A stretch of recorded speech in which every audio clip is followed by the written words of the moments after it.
মাঝরাতের সেই ছায়া। এই ঘটনাটি আমার এক পরিচিত বড় ভাইয়ের কাছ থেকে শোনা, যিনি একসময় ঢাকার বাইরে একটি বেশ পুরনো সরকারি কোয়ার্টারে থাকতেন। বাড়িটি ছিল ব্রিটিশ আমলের, বিশাল বড় জানলা আর উঁচু ছাদ। সে এই অদ্ভুত রাত, তখন শীতকাল, চারদিকে ঘন কুয়াশা। বড় ভাই তখন একা সেই বাড়িতে থাকতেন। একদিন রাত প্রায় 2টার দিকে তার হঠাৎ ঘুম ভেঙে যায়। মনে হলো বাড়ির পেছনের আম বাগান থেকে কেউ যেন তাকে ডাকছে। গলার স্বরটা খুব চেনা, অনেকটা তার ছোট ভাইয়ের মতো, কিন্তু তার ভাই তখন ঢাকায়। তিনি ভাবলেন হয়তো মনের ভুল, আবার ঘুমানোর চেষ্টা করলেন। কিন্তু ঠিক 5 মিনিট পর আবার সেই ডাক, ভাইয়া একটু বাইরে আসো না। কণ্ঠটা এবার অনেক স্পষ্ট এবং একদম জানলার নিচ থেকে আসছে বলে মনে হলো।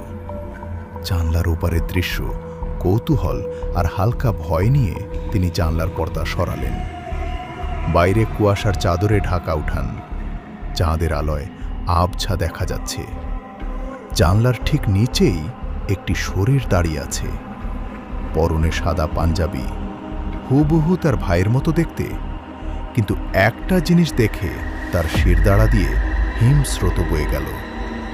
লোকটার পা দুটো মাটির সাথে লেগে নেই, বরং মাটি থেকে প্রায় 1 হাত ওপরে শূন্যে ভাসছে। স্তব্ধ মুহূর্ত।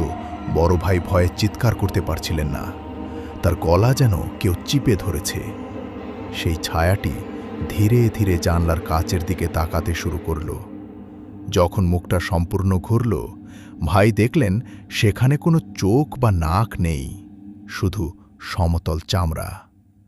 তিনি দ্রুত চোখ বন্ধ করে বিছানায় বসে আয়াতুল কুরসি পড়তে শুরু করেন।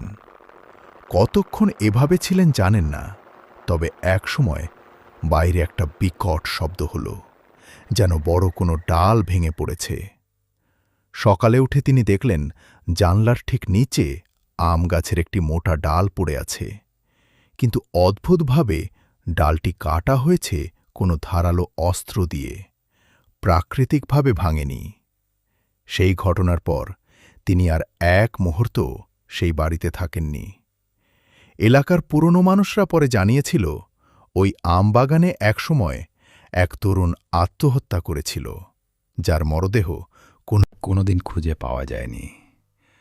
এখনও সেই কোয়ার্টারে যারা থাকেন, তারা গভীর রাতে জানলার কাছে ফিসফিসানি শুনতে পান বলে দাবি করেন। এরকম আরও ভৌতিক গল্প পেতে হলে চ্যানেলটি সাবস্ক্রাইব করুন, আর যাদের কাছে এই ভৌতিক গল্পটা ভালো লেগেছে ভিডিওটি লাইক দিন। আজকের ভিডিও এই পর্যন্ত, আবার কোনো নতুন ভিডিওটি দেখা হবে।